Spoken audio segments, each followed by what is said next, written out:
Lee Forrester, SCS Honcho, here with another episode of Metal on Metal. Today we're going to look at the new SCS game, North Africa, that is still on pre-order currently.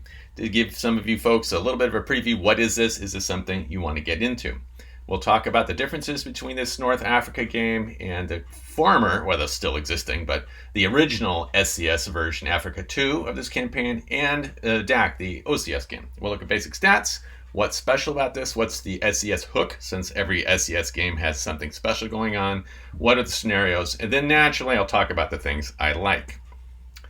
As you can see from this map, it is big. It's 4 maps. It's based on the same map as the OCS game, Deutsches Afrikakorps, the DAC, or DAC, however you want to say it. And as the back of the box will explain, it started with that as a point of departure, but it wanted to convert, or Dean wanted to convert this to a very easy SCS game, and he has. This is not OCS Lite. This really is SCS. It really is.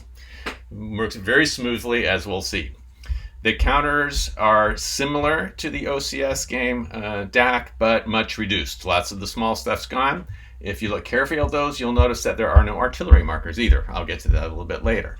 So with only 2 counter sheets, this is pretty manageable. And with the scenarios, there's lots of small scenarios too, which I'll talk about in a minute. So it's not an overwhelming game. It's big, but not overwhelming. As you can see from the terrain effects chart, this will be very similar to DAC. If you've looked at that, lots of different terrain types that come into play. That makes this game much more tactical than Africa 2. To me, Africa 2 has monthly turns, and you move your stuff around and battles happen. But the scale is pretty small action. This one, with 5 miles per the hex, you're going to get the tactical actions of each engagement as well. So it's not operational. It's operational, but with lots of tactics too, like DAC is itself. And the variety of terrain effects helps build that. It has monthly turns. In this chart, you can see all the things that are going on with supply that's coming in, airstrikes that are available, lots of withdrawals, and new units coming in. So that's all in the chart. But as you'll see, it has very different tempo each turn, which I'll get into in a minute. So for the whole campaign, you've got 24 turns if you play the whole thing, but each turn can have lots of things going on. So, special rules. What's special about this one? The arrivals and departures are much simpler than DAC, but they're still a factor. You'll be replacing some units. The Commonwealth has to roll to send units off the map, particularly in the beginning part of the campaigns. There are leaders which help with combat, forts and minefields naturally. There is a very reduced random events table. So, if you play DAC, you'll know there's a very involved random events table. This one is taken from it, but it's maybe 15% as complicated. And rebuilds, they're rebuild cups. So when units are eliminated, they go into the rebuild cup, and those are rebuilt with replacement points.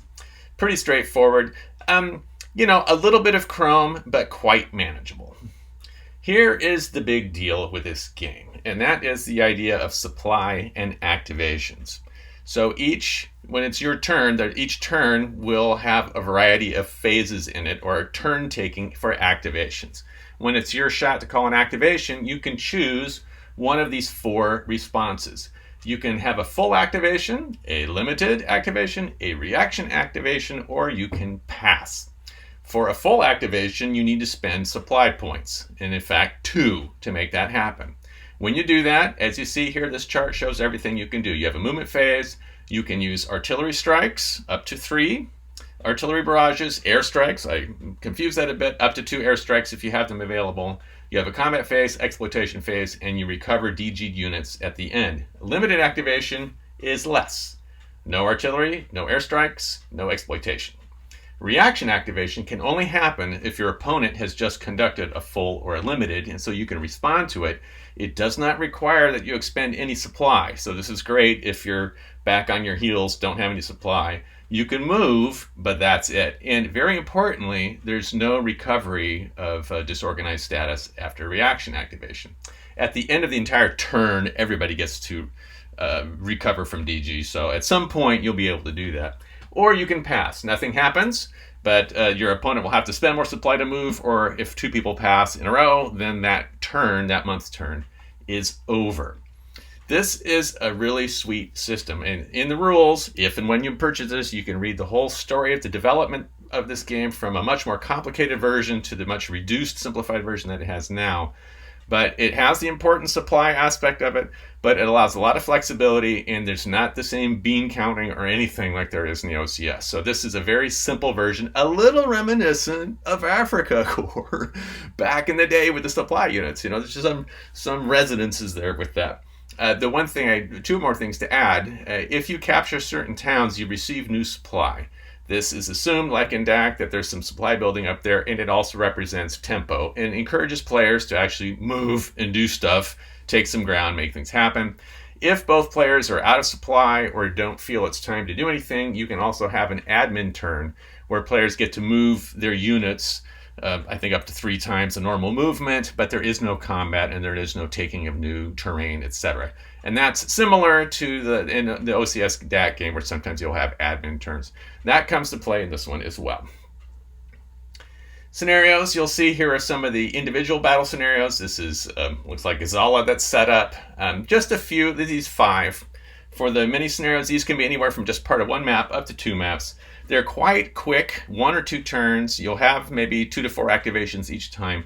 These are actually sort of puzzles, and for your solitaire players, you may have a great time with this, trying to figure out how to crack the victory conditions with the supply you get. You can do it in a couple hours and reset and do it again.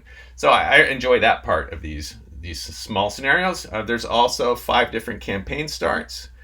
The Compass start there's not a scenario on this, but this is the British counterattacking against the Italians, and we don't have the very beginning with the Italians wandering into Egypt. Very uninteresting scenario. We just cut it out because it wasn't worth keeping. And the main one will be when the Germans enter. This is sort of your standard African campaign begins. So you can play that as well too, and then also starts at these 3 points with the campaign. So, what do I like? This thing is smooth. I like the graphics, I like the artwork, I like the balance of the number of counters. The counter density is up there a little bit, but there's a lot of space to put them. And each time you have an activation, it's a bit of a puzzle. What do I do with these units? And especially the decision cycle, what kind of activation do I want? It's a non-trivial question, and I really enjoy that about this game. It's not a hard decision. You've really got only 4 choices, full, limited, reaction possibly, or pass. And often you're going to be choosing between 1 or 2 of those. And it matters. And I will say that I've played this game a lot, and I have still not figured out how to make the right decision every time. There's still a lot to learn about the system and what the pros are, what the cons, what the advantages of a full activation are versus a limited, etc.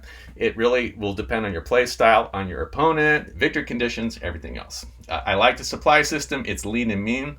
And what I like about it too as a developer is that, we've play tested this a lot, but once it gets out to everybody, who knows what's going to happen? This game is so open and has so many different ways to play that if it turns out that a scenario or a start is just a little off balance-wise, we can easily tweak it by just changing the supply a little bit, and that has a huge impact on the balance of that. This game is really cooked down to the essence. I think it takes the Africa campaign, makes it fun, fast, and still epic in scope. Like I said, it can be quite dramatic. One activation, something huge can happen, a huge sweep back and forth, which I enjoy a lot. Sometimes you have no supply and you're sitting around, and that's what happened in the actual campaign as well too. As I said, I still have a ton to learn about this game. I'm not finished yet. I'm still playing. I'm still learning tricks. And quite often, I'll do an activation, and afterwards I think, I should have done something different. So there's always learning going on. And what I also like, too, that this represents, well, in my opinion, is that you can have months where not much happens, and then you can have a month where a huge amount of things happen. So this game does give that sense of the Africa campaign, where at times there was nothing, sitting, gathering, and then lots of sweeping movements. And if you have a game like Africa 2, that's not going to happen because everybody moves the same. I go, you go for a month. I go, you go for the next month. You don't have these kind of pauses. I will say also, though, that I have not played DAC much, but I think there are fewer pauses than a DAC. In DAC, sometimes you have no supply to do anything. And in this game, you usually can do something. It's just a question about whether you should or not.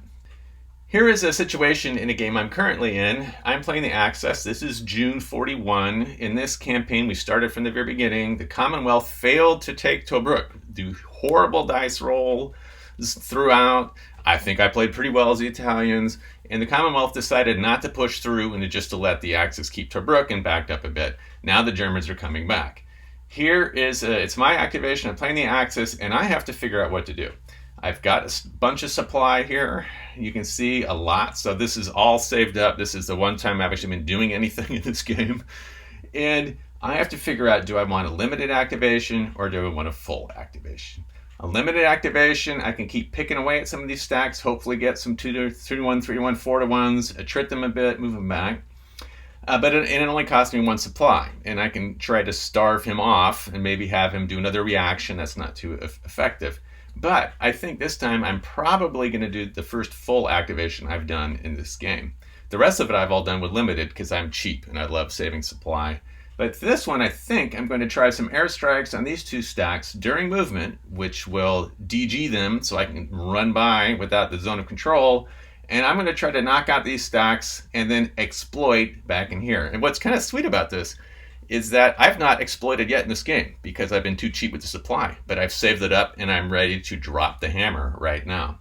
So it's that kind of decision making. Do you keep your supply a tight grip on it and be stingy? I've played some people that just love going full activation every turn because that's what they like to do. They want to see stuff happen. It'll depend on your play style.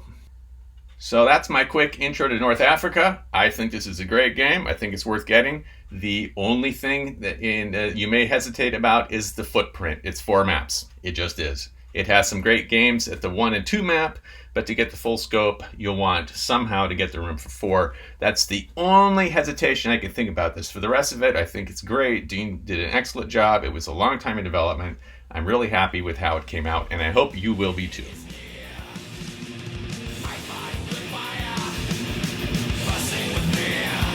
We also die.